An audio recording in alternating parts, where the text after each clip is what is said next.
देशामध्ये नरेंद्र मोदी साहेबांचं सरकार आल्यानंतर पाकिस्ताननं डोळे वटारून बघण्याची हिंमत देखील भारतावर केली नाही। तशाच पद्धतीची परिस्थिती बांगलादेशची करावी ही मागणी या आंदोलनाच्या निमित्तानं आपल्या सगळ्यांच्या मार्फत आपण सगळ्यांनी केंद्र शासनाकडे केली पाहिजे।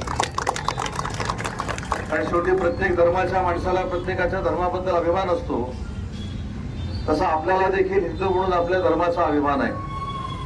आणि म्हणून एखादी गोष्ट जर पटत नसेल तर लोकशाहीच्या माध्यमातून काही गोष्टी सांगायच्या असतात, परंतु ज्या पद्धतीने बांगलादेशमध्ये आपल्या भारतातल्या सगळ्याच अल्पसंख्याकांवर जो अत्याचार होतोय तो खरोखरच निषेध करण्यासारखा आहे। आणि या आंदोलनामध्ये अजून एक सप्रे साहेब मला इथे सांगितलं पाहिजे, काल जो कर्नाटकमध्ये एक प्रकार घडला तो देखील निंदनीय आहे।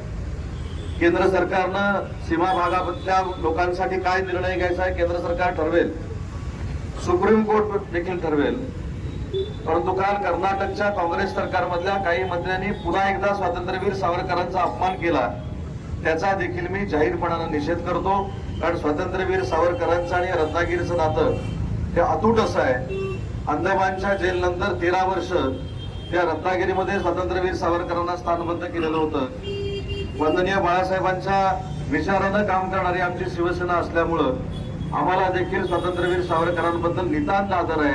आणि अशा व्यक्तीचा अपमान करणाऱ्या कर्नाटकच्या केंद्र सरकारचा राज्य सरकारचा देखील या आंदोलनाच्या निमित्तानं मी निषेध करतो।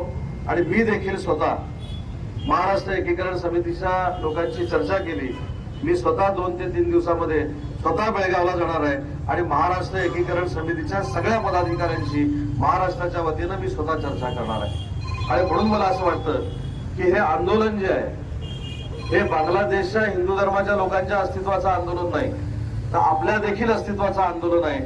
आणि म्हणून या आंदोलनाला शिवसेनेने देखील पाठिंबा दिलेला आहे। शिवसेनेच्या वतीनं मी इथल्या माझ्या सर्व सहकाऱ्यांना शब्द देतो की ज्या ज्यावेळी असा प्रसंग निर्माण होईल ते विश्व हिंदू परिषद असेल, संघ असेल, या सगळ्यांबरोबर शिवसेना तुमच्या सोबत ठामपणाने उभी राहील हा देखील शब्द देतो। आणि भविष्यामध्ये ज्या ज्या ठिकाणी अशा अडचणी निर्माण होतील त्या अडचणी दूर करण्यासाठी मी असेल, माझे बंधू आमदार किरण सामंत असतील, शिवसेनेचे निवडून आलेले जिल्ह्यातले सगळे आमदार असतील आणि महाराष्ट्रातले सगळे आमदार असतील, आम्ही तुमच्या सोबत आहोत हा शब्द या आंदोलनाच्या निमित्तानं देतो। आणि या प्रवृत्तीचा पुन्हा एकदा निषेध करतो आणि पुन्हा एकदा केंद्र सरकारला विनंती करतो की ज्या पद्धतीनं पाकिस्तानची परिस्थिती भारत देशाच्या केंद्र सरकारनं केलेली आहे तशीच परिस्थिती या बांगलादेशच्या सरकारची करावी ही आमची सगळ्यांची मागणी आहे। एवढंच सांगतो आणि थांबतो। जय हिंद, जय महाराष्ट्र।